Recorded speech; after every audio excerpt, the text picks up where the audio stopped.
So now from today we are going to start a new chapter. That is the light. और light chapter के अंदर हम लोग यहाँ पर दो फिनोमेनन पढ़ेंगे. The one is reflection and another is refraction. तो रिफ्लेक्शन और रिफ्रैक्शन के बारे में जो बाद में पढ़ेंगे, सबसे पहले तो मुझे यही पता चल जाए कि लाइट क्या चीज होती है. What is light. चलिए, तो जब हम लोग लाइट के बारे में देखते हैं तो light basically is a form of energy. Light कुछ नहीं है, light is nothing, light is just a form of energy. एक एनर्जी की फॉर्म है. आप लोगों ने पढ़ा है, एनर्जी चैप्टर पढ़ा है 9th क्लास में, वर्क एनर्जी पावर. तो light is a form of energy which enables us to see any object from where it comes.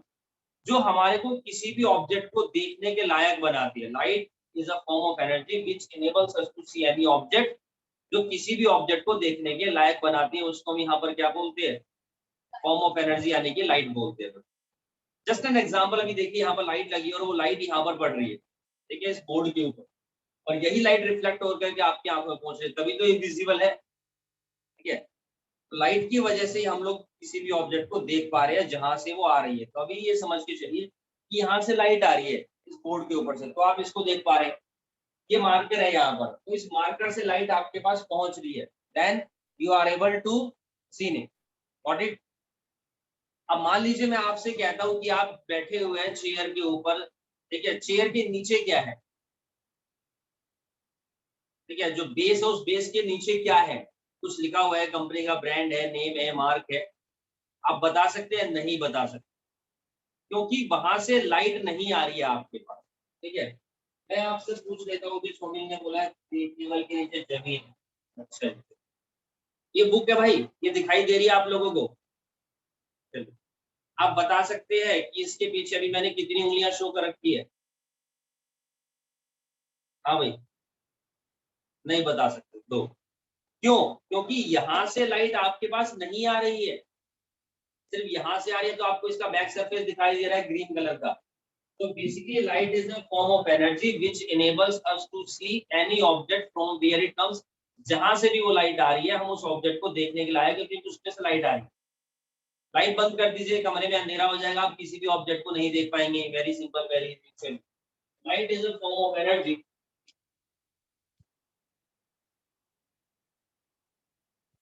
which enables us to see any object, किसी भी object को from where it comes, जहां से अगर वो आ रही है, उस ऑब्जेक्ट से लाइट आ रही है तो ही देख पाएंगे. उस लाइट जो लाइट है हमारी उस ऑब्जेक्ट से नहीं आ रही, तो we are not able to see it. But it चल. अब हम बात करते हैं लाइट. मैंने बता दिया light is a form of energy. Light के नेचर के बारे में बात. लाइट का नेचर कैसा है? बहुत बढ़िया नेचर है लाइट. चलिए, लाइट का कैसा नेचर होता है? लाइट का यहाँ पर dual nature. There is a dual nature of light. Dual nature से यहाँ पर क्या मतलब है? There are two theories. दो थ्योरी है जो बेसिकली लाइट के नेचर को डिस्क्राइब करती है. There are two theories that describe the nature of the light.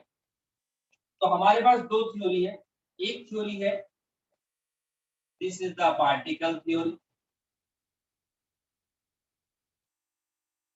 And another is wave theory. तो पार्टिकल थ्योरी लाइट के फिनोमेनन को एक्सप्लेन करती है, और वेव थ्योरी जो होती है वो लाइट के फिनोमेनन को एक्सप्लेन करती है. पार्टिकल थ्योरी क्या कहती है? पार्टिकल थ्योरी कहती है कि लाइट कंसिस्ट ऑफ पार्टिकल. कि लाइट के अंदर क्या होते हैं बच्चों? पार्टिकल्स होते हैं. और उन्हीं पार्टिकल्स को क्या बोला जाता है? उन्हीं पार्टिकल्स को हम लोग यहाँ पर बोलते हैं फोटोन. तो what are photons? Photons are basically packets of energy. Photons क्या होते हैं यहाँ पर? फोटॉन्स यहाँ पर बच्चों एनर्जी पैकेट्स होते हैं. वो अलग बात है, आते सनरेज से ही. ठीक है, but photon are the packets of energy. तो लाइट के अंदर बेसिकली फोटॉन्स होते हैं. चलिए, वेव थ्योरी कहती है कि light consist of waves. Light consist of wave कि लाइट के अंदर यहाँ पर वेव्स होती है, कौन सी वेव्स होती है? EM wave, EMW. ईएमडब्ल्यू मतलब कि इलेक्ट्रोमैग्नेटिक वेव्स, ईएम वेव्स मतलब कि इलेक्ट्रोमैग्नेटिक वेव्स। तो दोनों में से कौन सी थ्योरी सही है? देखो दोनों ही थ्योरी सही है हमारी। सर हमें कौन सी यहाँ पर जो है यूज करनी है? देखो यूज तो हम दोनों ही करेंगे, बट अभी 10th में हमारे कोर्स में पार्टिकल थ्योरी के रिस्पेक्ट में चैप्टर एक्सप्लेन करा है आप लोगों का पूरा यहाँ, ठीक है जी, पार्टिकल थ्योरी के रिस्पेक्ट में। उससे पहले हम देखेंगे कि जब आप हायर क्लास में जाएंगे 11th क्लास में, तो पार्टिकल थ्योरी और वेव थ्योरी दोनों को मिलाकर के एक नई थ्योरी बनती है जिसको हम बोलते हैं क्वांटम थ्योरी, ठीक है। बहुत सारी वेब सीरीज आती है, हॉलीवुड साइंस फिक्शन मूवीज आती है, तो आजकल उसमें बोलते हैं क्वांटम फिजिक्स, क्वांटा, क्वांटोसॉम, ये वर्ड्स बहुत कॉमन है अगर आप इस तरह की कोई साइंस फिक्शन मूवीज या सीरियल्स या वेब सीरीज देखते हैं। चलिए इसके बारे में हम हायर क्लास में बात करेंगे, लेकिन अभी 10th क्लास में हमारे को जो पढ़ना है वो पार्टिकल थ्योरी के रिस्पेक्ट में पढ़ना है, ठीक है। अगर हम बात करते हैं यहाँ पर देखो वेव थ्योरी के बारे में, लाइट कंसिस्ट ऑफ वेव्स, बिल्कुल सही बात है, लाइट के अंदर ईएमडब्ल्यू वेव्स होती है, लेकिन इसकी कैरेक्टरिस्टिक्स क्या, प्रॉपर्टीज क्या है? ये कहते हैं कि light does not require, light does not require any medium for their propagation. Light does not require any medium for their propagation. यानी कि लाइट को अपनी उत्पन्नता के लिए कभी भी किसी भी तरह के मीडियम की जरूरत नहीं है ना। Light does not require any medium for their propagation. Just imagine, अभी जैसे अगर मैं बात करता हूँ साउंड के बारे में, ठीक है, मान लीजिए मैं यहाँ पर खड़ा हूँ, मान लो कि यहीं खड़ा हूँ, और यहाँ पर एक शीशे की ग्लास की बाउंड्री है, ये ग्लास का एक कांच का जो है एक छोटा सा जो है कैबिन है, मैं उसके अंदर, और मैं अंदर से चिल्ला रहा हूँ या कुछ बोल रहा हूँ, ठीक है, तो क्या आप आइडेंटिफाई कर पाएंगे वो क्या है? जैसे मैं आपको कुछ वर्ड्स बोल के दिखाता हूँ, ठीक है, क्या बोला है मैंने? आवाज तो आएगी नहीं आप तक, बहुत सिंपल सी बात, ठीक है, आप तक साउंड नहीं पहुंचेगा, क्यों? क्योंकि वहां पर बैरियर है। जैसे वो एक टीवी में ऐड आता था, है ना, वो शायद ग्लूकोन डी का ऐड आता था, तो उसमें वो फादर आते हैं और वो बेचारे हालत उनकी ऐसी होती है सुस्त, बच्चे कहते हैं कि सर पापा पिकनिक पे चलो, वो मना कर देते, तो उसकी वाइफ उसके लिए ग्लूकोन डी लाती है और वो गाड़ी में बैठ जाते हैं, तो वो जो गाड़ी में बैठ जाते हैं वो पीछे से आवाज मार रहा होता है, हेलो हेलो मुझे भी ले लो, उन्हें लगता है बाय बाय कर रहे हैं, उन्हें कुछ सुनाई नहीं देता, गाड़ी में बैठ चुकी है, शीशा बंद हो गया, क्या देखा होता आपने? तो क्यों? क्योंकि साउंड रिक्वायर्ड होता है बच्चों, इसके लिए हम लोग यहाँ पर क्या लिखते हैं, साउंड रिक्वायर्ड होता है। अब ये साउंड कैसे ट्रेवल करता है, आप लोगों ने 9th में पढ़ा होगा, लास्ट ईयर चैप्टर था ये 9th क्लास में। तो एयर के पार्टिकल्स के अंदर वाइब्रेशन क्रिएट होती है, तो यानी कि जो साउंड होता है उसमें भी वेव्स होती है, पढ़ा आप लोगों ने? दो तरीके की वेव्स होती है, ट्रांसवर्स वेव्स होती है, लॉन्गिट्यूडनल वेव्स। चलिए, तो साउंड के अंदर हम लोग यहाँ पर क्या देखते हैं, लॉन्गिट्यूडनल वेव्स होती है या ट्रांसफर वेव्स होती है, लेकिन ये दोनों वेव्स किस तरह की वेव्स है? Mechanical waves. मैकेनिकल वेव्स वो वेव्स होती है जिन्हें किसी मीडियम की रिक्वायरमेंट होती है, ठीक, जबकि दूसरी तरफ हमारे पास होती है नॉन मैकेनिकल वेव, जिन्हें किसी भी मीडियम की रिक्वायरमेंट नहीं है, जैसे कि यहाँ पर हमारे पास क्या है, ईएमडब्ल्यू वेव। तो ईएमडब्ल्यू जो वेव्स होती है हमारे पास एक कैसी वेव है भैया, ये हमारे पास इधर में जो है नॉन मैकेनिकल वेव, ठीक है, ये हमारे पास इधर में नॉन मैकेनिकल वेव है।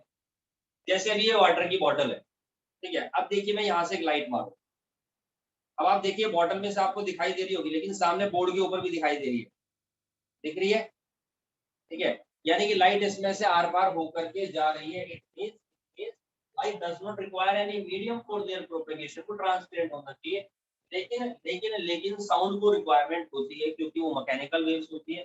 तो जो ईएमडब्ल्यू वेव्स होती है basically these are non mechanical wave.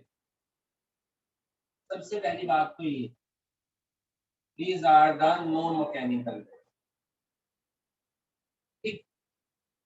चलो, तो light does not require any medium for their propagation. These are the EMW waves, electromagnetic waves. One thing is that particle theory कहती है light consist of particle, जिनको हम बोलते हैं photon. इसकी characteristics क्या है? ये कहती है कि light always travel in a straight line. कि जो लाइट होती है वो हमेशा स्ट्रेट लाइन में ट्रैवल करती है, ठीक है। मान लीजिए आप रूम में बैठे, ये रूम का दरवाजा खत्म हो गया, आपने देखा कि लाइट सीधी जा रही है, सामने का तो दिखाई दे रहा है, लेकिन रूम के बगल में क्या ऐसा थोड़ी लाइट सीधी जाके यूं उड़ जाएगी, ऐसा नहीं होता। Light always travel in a straight line. So these are the property. 10th class में हम पार्टिकल थ्योरी के रिस्पेक्ट की बात करेंगे। Okay done. चलो, अब मैंने बताया कि लाइट ही को एनर्जी की फॉर्म है जिसकी वजह से हम किसी के ऑब्जेक्ट को देख पा रहे हैं। चलो, अब ये मार्कर आपको दिखाई दे रहा है, मुझे भी दिखाई दे रहा है। इसका मतलब लाइट यहाँ से पड़ी, इधर भी रिफ्लेक्ट हो रही है, इधर भी जा रही है, इधर भी जा रही है, हर डायरेक्शन में जा रही है, और ये ऑब्जेक्ट विजिबल है। तो कुछ ऑब्जेक्ट्स ऐसे होते हैं जिनकी खुद की लाइट होती है, क्या है? उनमें से लाइट निकलती है और वो हमारे को विजिबल है। तो इस हिसाब से हम लोग क्या देखते हैं, ऑब्जेक्ट्स हमारे पास दो तरीके के होते हैं। One is luminous objects and another is non luminous objects। दो तरीके के ऑब्जेक्ट, एक ल्यूमिनस ऑब्जेक्ट्स है, दूसरे नॉन ल्यूमिनस ऑब्जेक्ट्स है। ल्यूमिनस ऑब्जेक्ट्स कौन से होते हैं? Those emit their own light, जिनकी अपनी खुद की लाइट होती है, वो हमारे ल्यूमिनस ऑब्जेक्ट्स कहलाते हैं। Those emit their own light are का luminous objects. Example, tube light, sun, stars, candle, ये सब क्या है? ये सब ल्यूमिनस ऑब्जेक्ट्स है, ठीक है। These all are the luminous objects. Got it? मीरा भाई चारू ल्यूमिनस ऑब्जेक्ट्स है आज की डेट में, ठीक है। गोल्ड मेडल को सॉरी सिल्वर मेडल जीता है उन्होंने, तो वो ब्राइट कर रहे हैं बेसिकली, तो इसका मतलब ल्यूमिनस हो गया एक तरीके से, ठीक है। आप लोग भी टॉप करेंगे, आप लोग भी ल्यूमिनस हो जाएंगे। नॉन ल्यूमिनस ऑब्जेक्ट्स कौन से होते हैं? Those does not emit their own light, they only reflect the light which falls on it. ये क्या करते हैं? जो लाइट उनके ऊपर पड़ती है उसको रिफ्लेक्ट करते हैं। ये कौन से ऑब्जेक्ट्स होते हैं? Only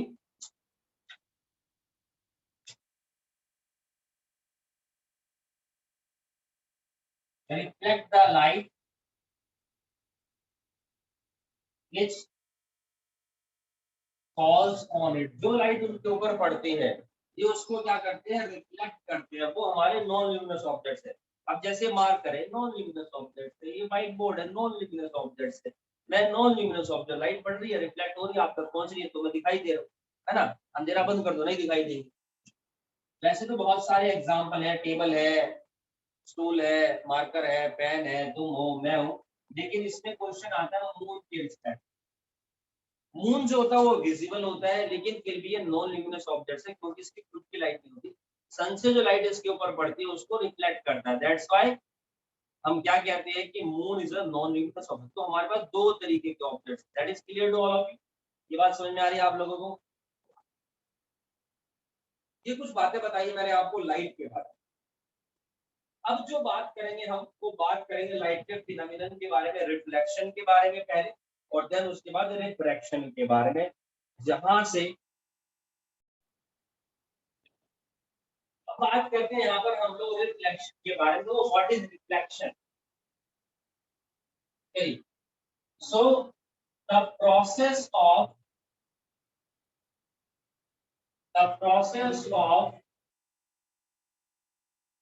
sending back the light ray which falls on it। The process of sending back the light ray, light ray को वापिस भेजना। कौन सी लाइट रे को? which falls on it, जो उसके ऊपर पड़ रही है। मान लो भैया यहाँ पर एक बॉक्स रखा है, ठीक, दिस इज अ बॉक्स, और यहाँ पर ये हमारा बल्ब लगा हुआ है, ठीक, और इससे यहाँ पर ये लाइट पड़ी, ठीक। अब ये जो लाइट यहाँ से पड़ रही है, आप ये देखिए, ये इस लाइट को क्या करता है बच्चों? रिफ्लेक्ट करता है, ठीक। तो ये हमने, ये इसने इसको क्या करा? रिफ्लेक्ट करा, और यहाँ पर ये ऑब्जर्वर प्रेजेंट है, तो ये इसको बॉक्स विजिबल। अब ये लाइट अगर रिफ्लेक्ट होकर के यहाँ पर आए ही ना, तो क्या आप बता सकते हैं क्या ऑब्जेक्ट है? नहीं पता नहीं। तो ये बॉक्स तभी विजुअल है क्योंकि जो लाइट इसके ऊपर पड़ रही है उसको रिफ्लेक्ट कर रहा है। ऑब्जर्वर यहाँ पर खड़ा है तो इसे पता चल गया ये बॉक्स। अगर ये ल्यूमिनस ऑब्जेक्ट होता डायरेक्ट दिख जाता, कोई समस्या नहीं, ठीक है। लेकिन ये तभी विजिबल होगा जब इस ये लाइट को रिफ्लेक्ट करेगा और ऑब्जर्वर तक पहुंचेगी। मान लो एक बड़ा बॉक्स है और इस बॉक्स के पीछे एक और छोटा बॉक्स रखा है, क्या ऑब्जर्वर को इस बड़े बॉक्स के पीछे छोटा बॉक्स दिखेगा? किसी भी कीमत पे नहीं दिखेगा। It's impossible. क्यों? क्योंकि लाइट इससे यहाँ पर रिफ्लेक्ट हो ही नहीं रही ऑब्जर्वर तक। अच्छा, एक बच्चे ने पूछा सर ये लाइट यहीं क्यों जा रही है? बेटा लाइट तो बहुत डायरेक्शन में जा रही है। अब ये देखना, ये पेन तुम्हारे को दिखाई दे रहा है, मार्कर दिखाई दे रहा है, तुम्हें दिखाई दे रहा है, तुम्हें दिखाई दे रहा है, तुम्हें दिखाई दे रहा है, मुझे भी दिखाई दे रहा है। यानी ये राइट से जब लाइट इसके ऊपर पड़ी है तो डायरेक्शन ये रिफ्लेक्ट इधर भी हुआ है, इधर भी हुआ है, इधर भी हुआ है, इधर भी हुआ। बहुत सारी डायरेक्शन है रिफ्लेक्शंस की। तो मैंने यहाँ पर सिर्फ एक सिंगल रे एज्यूम करी ताकि समझ में आ जाए। ठीक है, यहाँ पर सुपर बाजार लगा दूं कहो तो बताओ। ठीक है, सारे खड़े जो यहाँ पे लाइन लगा दो। तो सिर्फ एक लाइट को, एक रे को मैंने यहाँ पर शो किया है ताकि आप लोगों को कंफ्यूजन ना हो। तो ये हमारा ऑब्जर्वर यहाँ पर प्रेजेंट है, लाइट इसको पड़ी है, is able to see it, what it. तो ये तभी विजिबल है जब लाइट इसके ऊपर पड़ गई। Okay, very good. तो the process of sending back the light ray which falls on it is called the reflection. Very good. अब हम लोग क्या देखते हैं, रिफ्लेक्शन कैसे होता है और किस तरीके से होता है। मेरे पास यहाँ पर बच्चों मिरर है, this is the mirror. Mirror समझते हो ना? दो चीज होती है, एक होती है मिरर और एक होता है ग्लास। मिरर वो जिसमें अपना थोड़ा देखते हैं, और ग्लास क्या होता है? कांच। मिरर यानी दर्पण, हम शीशा बोलते थे, लेकिन ग्लास जो होता है वो शीशा होता है।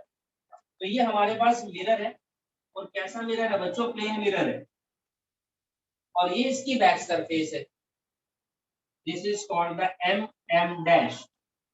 ठीक है, मैं इसको रिप्रेजेंट कर रहा हूँ एम एम डैश से। कहीं कहीं पर किसी किसी बुक में कैप्स एम और स्मॉल एम ले रखा है, कोई दिक्कत नहीं, अपना रिप्रेजेंटेशन का तरीका है। तुम अपना नाम लिख दो यहाँ पर, यहाँ अपने दोस्त का नाम लिख दो, कोई दिक्कत नहीं। ये M M dash, this is the plane mirror, ये इसकी फ्रंट साइड है, ये इसकी बैक साइड है। तो लिख देता हूँ यहाँ पर, this is the back side and this is the front side. Back side आपने कभी देखा है शीशा वगैरह कोई जो होता है, उसके बैक में क्या होता है? रेड कलर की लेयर होती है ना। आजकल जो आ रहे हैं उनके ऊपर एक कोटिंग सी होती है ग्रे से कलर की, ठीक है ना, शीट आती है वो चिपका देते हैं। नहीं तो कभी जो मिरर वगैरह होते हैं, है ना, छोटे मिरर आते हैं, उनको तोड़ के देखना, उनके पीछे रेड कलर की पेंटिंग होती है, कोटिंग होती है। फ्रंट साइड जो होती है वही मेरा रिफ्लेक्टिंग पार्ट है, this is the reflecting part, और this is the reflecting part. अब यहाँ पर मान लीजिए कोई भी ऑब्जेक्ट है, चलिए ये ऑब्जेक्ट है मेरे पास। अब ये पॉइंट जो है, ये पॉइंट थोड़ा सा और बड़ा बना लीजिए, दिखाई दे रहा है आपको? आपको दिखाई दे रहा है, मुझे भी दिखाई दे रहा है, तुम्हें दिखाई दे रहा है। अब देखो इसके ऊपर जो लाइट पड़ रही होगी, मान लीजिए इस बल्ब से लाइट पड़ रही है, तो अब ये क्या है यार, ये जो ऑब्जेक्ट है हम लोग क्या देखते हैं मिरर के सामने, तो इससे भी बहुत सारी रेज निकल रही, इससे भी बहुत सारी रे निकलेंगी। देखो मैं कहता हूँ कि इससे ये रे निकली और मिरर के ऊपर गई, इस ऑब्जेक्ट की इमेज इस मिरर के अंदर हमारे को दिखाई देगी नहीं दिखाई देगी? क्या लगता है आपको? भाई मान लो मिरर समझते हो शीशा, ये है नहीं मेरे पास, ठीक है, मैं उसके सामने खड़ा हूँ, ये मार्कर इस तरीके से रखा हुआ है वहां पर, तो ये मार्कर की इमेज मुझे शीशे में दिखाई देगी? यस। इसका मतलब क्या है कि गारंटेड इस ऑब्जेक्ट से या मार्कर से एक रे हुई होगी जो मिरर पे गई। ठीक, तो ये जो रे गई है ऑब्जेक्ट से, this is called the incident ray. इसको मैं बोलता हूँ यहाँ पर इंसिडेंट रे, जो इंसिडेंट हो रही है। ठीक, अब जिस पॉइंट पर ये पड़ती है, this is called the point of incidence. इसको मैं बोलता हूँ पॉइंट ऑफ इंसिडेंस। नमस्ते भाई साहब। अब जहां पर ये पॉइंट ऑफ इंसिडेंस होता है वहीं से मैं देखता हूँ कि एक लाइन खींच देता हूँ, डॉटेड खींचिए मैंने, क्योंकि इमेजिनरी लाइन एक्चुअल में होती नहीं है, और इसी को मैं बोलता हूँ normal. This is called the normal. जो नॉर्मल रे होती है वो हमेशा प्लेन मिरर के ऊपर परपेंडिकुलर होती है। परपेंडिकुलर समझते हैं? परपेंडिकुलर मतलब यहाँ पर बताइए, परपेंडिकुलर है, नॉर्मल रेज प्लेन मिरर के ऊपर परपेंडिकुलर है। जी हाँ, बिल्कुल सही जवाब दिया राशि नोमिल, यानी कि इसके ऊपर 90 डिग्री का एंगल बना रही है। ठीक है, परपेंडिकुलर मतलब 90 डिग्री एंगल बना रही है। इसके ऊपर क्वेश्चन पूछूंगा तुमसे भी थोड़ी देर में, एमसीक्यू क्वेश्चन, वो भी ट्विस्टेड, धमाकेदार। अब यहाँ पर ये लाइन इंसिडेंट रे हुई और यहीं से ये रिफ्लेक्ट हो गई बच्चों इस डायरेक्शन में। यहाँ पर देखिए ऑब्जर्वर खड़ा है, इज एबल टू सी। तो हमें इस पॉइंट की, इस ऑब्जेक्ट की जो इमेज है वो यहाँ पर दिखाई दे रही है, जिसको ऑब्जर्वर। मैं यहाँ पर खड़ा हूँ, शीशे सामने है, मार्कर यहाँ पर ही है। ये मार्कर मुझे शीशे में दिखाई देगा या नहीं देगा? ठीक है, अब ये क्यों दिख रहा है? क्योंकि मार्कर से इमेज गई शीशे में, फ्रंट मिरर में, और मिरर से वो इमेज आई सीधी यहाँ पर। तो ये जो लाइन गई, this is the incident ray, ये जो यहाँ से यहाँ पर आई, this is the reflected ray. Got it? ये नॉर्मल होता है। अब मैं आपको बताऊं, दिस इज द रिफ्लेक्टेड रे बच्चों। अब इंसिडेंट रे और नॉर्मल के बीच में आप देखेंगे मजेदार बात है, एक एंगल होता है जिसको मैं बोलता हूँ एंगल आई, और ये रिफ्लेक्टेड और नॉर्मल के बीच में भी एक एंगल होता है जिसको मैं बोलता हूँ एंगल आर, और ये हमेशा बराबर होता है। यानी जितने डिग्री पे एंगल इंसिडेंट हो रहा है उतने ही डिग्री से वो हमारा रिफ्लेक्ट भी होता है। यानी कहने का मतलब ये है कि एंगल आई हमेशा एंगल आर के बराबर होता है। अगर इंसिडेंट रे यहाँ पर मान लीजिए कि 35 डिग्री पर टेढ़ी आ रही है, तो 35 डिग्री पर ही हम लोग क्या देखते हैं, रिफ्लेक्ट होगा। अगर ये 40 का है तो 40 पे ही रिफ्लेक्ट होगा। नहीं, तो इस तरीके से कभी भी किसी भी ऑब्जेक्ट की इमेज जो होती है वो प्लेन मिरर के अंदर बनती है। आगे बात करने से पहले हम देखते हैं, there are some law of reflection. Reflection के कुछ लॉ होते हैं। First law and second law. First law of reflection क्या है? तो फर्स्ट लॉ ऑफ रिफ्लेक्शन कहता है कि इंसिडेंट रे, फर्स्ट लॉ कहता है कि incident ray, reflected ray and normal all lie on a same plane. Incident ray जो आ रही है, गिर रही है मिरर के ऊपर इस ऑब्जेक्ट से, रिफ्लेक्टेड रे जैसे टकरा करके हमारी आंख में घुस रही है, ऑब्जर्वर की आंख में जा रही है, वो रिफ्लेक्टेड है। भाई रिफ्लेक्टेड क्या होता है?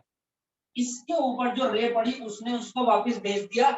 अब ये बहुत सारी डायरेक्शन में भेजेगी, मैंने एक डायरेक्शन चूज करी है, समझे? तो लॉ ऑफ रिफ्लेक्शन क्या कहता है कि incident ray, reflected ray and normal all lie on a same plane. सारे के सारे एक ही प्लेन पर है, प्लेन पर, प्लेन मिरर पर। वो भी कहां पर? भाई साहब की at the point of incident. तो फर्स्ट लॉ क्या कहलाता है कि incident ray, reflected ray and normal all lie on a same plane. सारे के सारे एक ही प्लेन पर है, वो भी कहां पर? At the point of incidence के तो सारे रेट कर रहे। Law number 1, law number 2। Law number 2 है angle I is equal to angle R. Angle of incidence हमेशा एंगल ऑफ रिफ्लेक्शन के बराबर होता है, but this is only in case of plane mirror. These are the law of reflection with respect to only and only plane mirror. Plane mirror का मतलब जो plane होता है, समझे, जो बिल्कुल इक्वल उसकी सरफेस है। These are the law of reflection. Now I am going to show you the image of an extended object. अब मैं आपको बताता हूँ image of an extended object की, किसी भी एक्सटेंडेड ऑब्जेक्ट की इमेज कैसे बनती है। एक्सटेंडेड मतलब बड़ा ऑब्जेक्ट। देखो भैया, ये है प्लेन मिरर, ये इसकी बैक सरफेस, ठीक। अब मान लो ऑब्जेक्ट यहाँ खड़ा हुआ है, सीधा ए बी, ये पूरा ऑब्जेक्ट। तो आप देखो कि इसमें पूरा ऑब्जेक्ट में से रे ऐसे ऐसे ऐसे सारों में से रे जा रही होगी।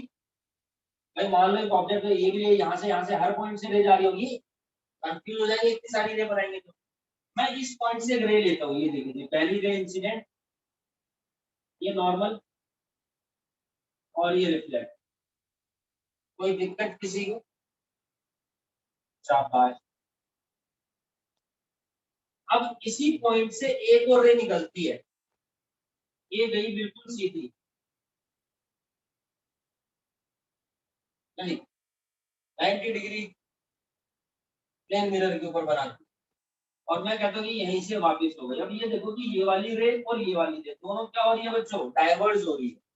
डाइवर्स रे कभी भी मीट नहीं करती, diverse rays are never meet each other. तो हम इनको बिहाइंड द मिरर क्या करवाएंगे जी? मीट करवा देंगे। This is the point A, this is the A dash. ठीक, ये मेरे पास बी पॉइंट किसी का, एक रे इससे ऐसे गई और ये ऐसे रिफ्लेक्ट हुई, ये नॉर्मल। ठीक, ये दूसरी इसमें भी सीधी गई और यहाँ से रिफ्लेक्ट हो गई। ये भी कहाँ मीट करवा दी मैंने? Behind the mirror. This is the point B dash. A dash and B dash दोनों को मीट करा, यहाँ पर क्या हो गया? ए बी ऑब्जेक्ट की इमेज बन गई A dash B dash. So how this is the formation of image of an extended object. किसी एक्सटेंडेड ऑब्जेक्ट की इमेज कैसे बनती है? ऐसे बनती है। और जब हम ये डायग्राम देखते हैं कुछ चीजें और समझ में आती है प्लेन मिरर के रिस्पेक्ट में।